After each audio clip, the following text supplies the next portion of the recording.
Tim in Carlsbad, California. So you're tired of conservatives panicking. What are they panicking? Who's that?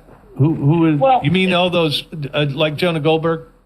Yeah. Before I discuss the legacy conservative Jonah Goldberg, I would just say one thing about Ted Cruz. A little digression, but he's all over Trump about a New York Times article or a New York Times not releasing some information. What he should really be doing is pumping up this article that came out yesterday about Hillary and her complicity or at least incompetence in Libya. He should focus on I've never seen a bevy of Republicans like this that are eating their own. Well, they're running against each other. They're not running against Hillary. I get it. No, I get it. But he doesn't have. Listen, you know, and I know that a vote for Cruz is a wasted vote at this point. Now, have you looked at the numbers? Have you looked at the poll?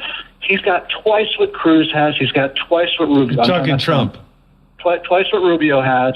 The others are an afterthought, except, as he said a few minutes earlier, about possibly being a vice presidential, running mate.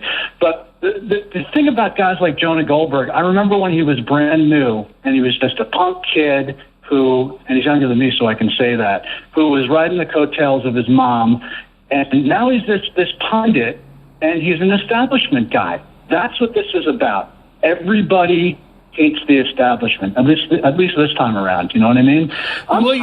You know what he would say, and I have to speak up for him because I like him. Is that when did these arch conservatives who don't even fully identify themselves as Republicans become the establishment? I mean, they're not Mitch McConnell. Listen, it became fashionable to become one of them early on in the 90s, with the whole Newt Gingrich thing, to be anti-establishment from the inside was popular. Then it got to the point where these guys entrenched themselves. They went back on their word, that bunch of guys that came into Congress who talked about term limits, and they went back on their word, and they said, no, I like it here. They became entrenched, and their followers became entrenched. The guys like from the Weekly Standard, all these dudes. They are the establishment. The Beltway boys who used to be on, all those guys. You know who I'm talking about. Yeah, no, I know who you're talking about, yeah. Sure. Yeah. So the position you've arrived at, then, if I've got this straight, is that that the Republican moderates and the Republican conservatives have melded into one big glob of establishment, and you see Trump as a rejection of all that. Yeah, and listen, I have some reservations about the guy, but they're not as great as my reservations with the people that have been put in office and have turned their head and said, forget you guys, we're going to do what we want anyway, and we're really just interested in power. I know he's probably power hungry as well, but let's give it a shot at this point. Tim, I got to run. Let's give it a shot. Tim making the Trump argument, the other guy making the Cruz argument, Kasich argument.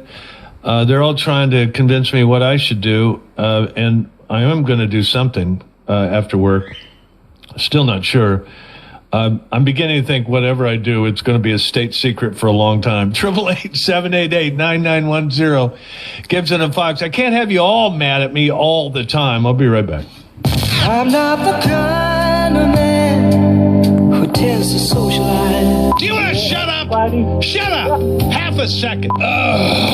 Don't take my word for it, moron. Gallup poll, not my poll. I could just stop. Just stop. He sucked. Gallup.